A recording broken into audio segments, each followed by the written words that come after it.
kiêng in cộng hi ấy đi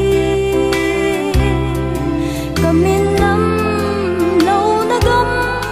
thì ba này câu lệ thì lâu bi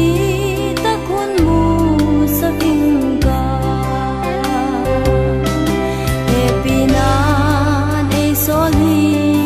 để cầm chú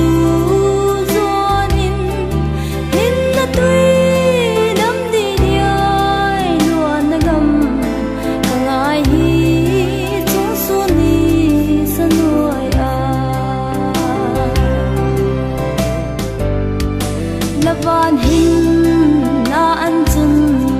ka tha chol ha sa kin ka chia na